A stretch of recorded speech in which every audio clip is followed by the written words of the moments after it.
అధ్యక్ష, ముఖ్యమంత్రి గారు చాలా రోజుల నుంచి ఔటర్ రింగ్ రోడ్ మీద చర్చ జరుగుతూ ఉంది. ఎన్నికల కంటే ముందు హడావిడిగా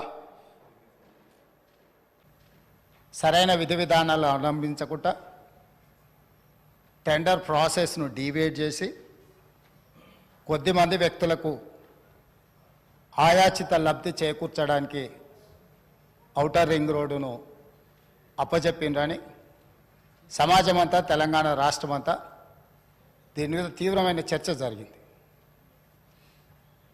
ఆనాడు Congress party doctor YS Rajasekhara Reddy గారు ముఖ్యమంత్రిగా ఉన్నప్పుడు అంతర్జాతీయ ఎయిర్పోర్ట్తో పాటు ఔటర్ రింగ్ రోడ్డును జైకా నుంచి నిధులను తీసుకొచ్చి ఒక అద్భుతమైన మణిహారాన్ని తెలంగాణ రాష్ట్రానికి, అంటే హైదరాబాద్ నగరం అంతర్జాతీయ నగరంగా, విశ్వనగరంగా రాణించడానికి ఈ రెండు ప్రధానమైన కారణం. అంతర్జాతీయ airport, outer ring road, IT కంపెనీలు, ఫార్మా కంపెనీలు. ఈ తెలంగాణ రాష్ట్ర ఆదాయంలో 60-65% ఈరోజు మన బడ్జెట్లో వస్తుంది అని అంటే ఆనాడు కాంగ్రెస్ పార్టీ తీసుకున్న నిర్ణయాల వల్ల ఈరోజు ఈ రాష్ట్ర ఆదాయం అత్యధికంగా పెరిగింది. ఇదే కాకుండా ఈ నగరం ప్రజల యొక్క అవసరాలు తీర్చాలి, దాహార్తి తీర్చాలి అని ఆనాడు పీజేఆర్ గారు పదే పదే చేసిన ధర్నాల నేపథ్యంలో కృష్ణానది జలాలను ఫేజ్ 1, ఫేజ్ 2, ఫేజ్ 3 కావచ్చు, గోదావరి నది జలాలను హైదరాబాద్ తాగునీటి దాహార్తిని తీర్చడానికి ఈ హైదరాబాద్ నగరానికి కృష్ణా గోదావరి జలాలను తరలించి ఇక్కడికి వచ్చి నివసించే లక్షలాది మంది ప్రజల యొక్క అవసరాల తాగునీటి సమస్యలను పరిష్కరించింది కాంగ్రెస్ పార్టీ. ఇదే కాకుండా ప్రపంచ నగరంతో పాటు పోటీ పడాలి అని అంటే, ఈ దేశంలోనే అద్భుతమైన నగరంగా హైదరాబాద్ నగరం రాణించాలి అని అంటే మెట్రో రైలు ఉండాలి, మెట్రో అంతర్జాతీయ ప్రమాణాలతో ఉండాలి అని ఆనాడు పబ్లిక్ ప్రైవేట్ పార్ట్నర్షిప్లో ఈ నగరానికి మెట్రో రైలును తీసుకొచ్చి ఈ నగరాన్ని ప్రపంచ చిత్రపటంలో కాంగ్రెస్ పార్టీ పెట్టింది.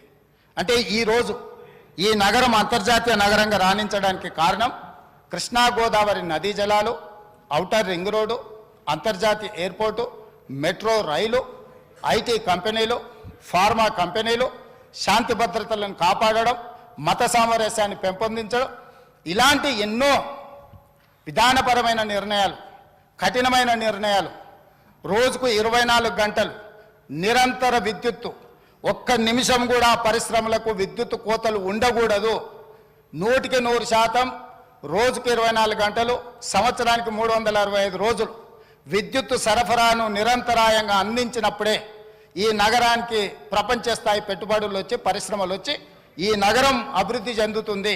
ఇక్కడ చదువుకుంటున్న యువతీ యువకులు డాక్టర్లుగా, లాయర్లుగా, ఇంజనీర్లుగా ముఖ్యంగా రాణించాలి అని ఆనాడు ఎన్నో కాలేజీలతో పాటు ఆనాటి ప్రభుత్వం తెచ్చిన ఐఎస్బి కావచ్చు, IIIT కావచ్చు, ఐఐటీలు కావచ్చు, ఇట్లాంటి అంతర్జాతీయ విద్యా సంస్థల్ని తీసుకొచ్చి ఆ సంస్థల్ని పెంపొందించి ఒక క్రీడా స్ఫూర్తిని పెంపొందించాలని క్రీడా స్టేడియంలను కట్టడమే కాకుండా అంతర్జాతీయ స్థాయి క్రీడల్ని నిర్వహించడం ఈ హైదరాబాదు నగరంలో ఆనాడు ప్రభుత్వాలు తీసుకురావటంటే హైదరాబాదు నగరం రాణించింది. అందుకే ఈరోజు మనము 2 లక్షల పైచిలకు కోట్ల బడ్జెట్కు చేరినామంటే ప్రధానమైన ఆదాయం ఇదే. వీటితో పాటు జలయజ్ఞంలో భాగంగా తెలంగాణ రాష్ట్రం ఎడారిగా మారిపోతుంది.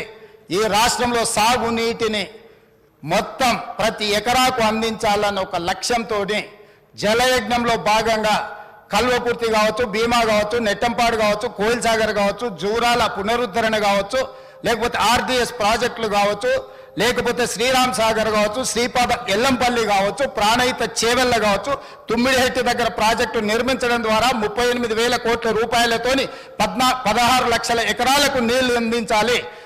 చేవెళ్ళ ఎక్కడ ఆదిలాబాద్లో తుమ్మిడిహెట్టిలో మొదలుపెట్టిన గోదావరి జలాలను చేవెళ్ళ వరకు వికారాబాద్, తాండూరు, నా నియోజకవర్గం, మీ నియోజకవర్గమైన కొడంగల్, మన వికారాబాద్ వరకు తరలించాలని చేవెళ్ళ దగ్గర దాదాపుగా 1,000 కోట్ల రూపాయలు ఖర్చు పెట్టి ప్రాజెక్టులను చేపట్టారు. ఆనాడు మనతో పాటు ధర్నాల పాల్గొన్న దురదృష్టవశాత్తు అటుపోయినా చేవెళ్ళ ప్రాంతానికి, వికారాబాద్ ప్రాంతానికి, తాండూరుకు, కొడంగల్కు నీళ్లు తేవాలని ఆలోచన కూడా చేయలేదు.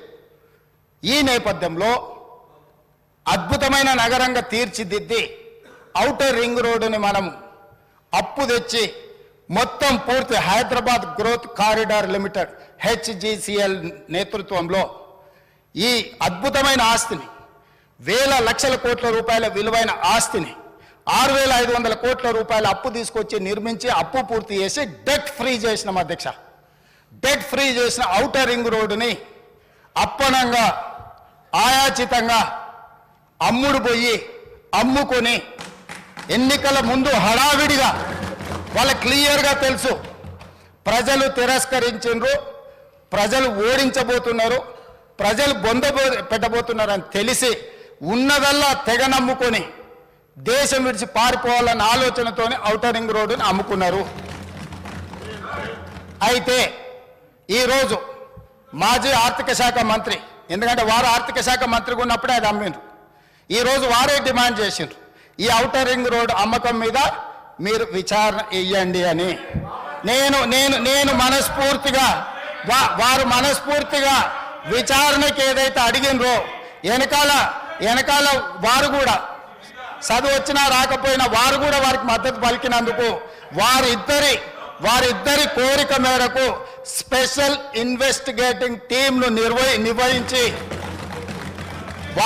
ప్రధాన ప్రతిపక్షం కోరిక మేరకు ఔటర్ రింగ్ రోడ్డు టెండర్కు సంబంధించి ప్రైవేటు సంస్థలకు కట్టబెట్టిన విధానాల మీద ఈ సభ ద్వారా ఈ సభ్యులందరి ఆమోదంతో విచారణకు నేను ఆదేశిస్తున్నా. తమరి విచారణకు అనుమతి ఇవ్వాల్సిందిగా విచారణకు సంబంధించిన విధి విధానాలు స్పష్టంగా తెలంగాణ రాష్ట్ర ప్రజలకు నేను హరీష్ రావు గారి కోరిక మేరకు ఔటర్ రింగ్ రోడ్డు టెండర్ విషయంలో పూర్తి స్థాయి విచారణకు ఆదేశిస్తున్నాను. విధి విధానాలను మంత్రివర్గంలో చర్చించి మంత్రివర్గ సహచరుల సూచన మేరకు మంత్రివర్గం యొక్క తీర్మానం మేరకు ఔటర్ రింగ్ రోడ్డు టెండర్ మీద విచారణకు ఆదేశిస్తున్నాం అధ్యక్ష.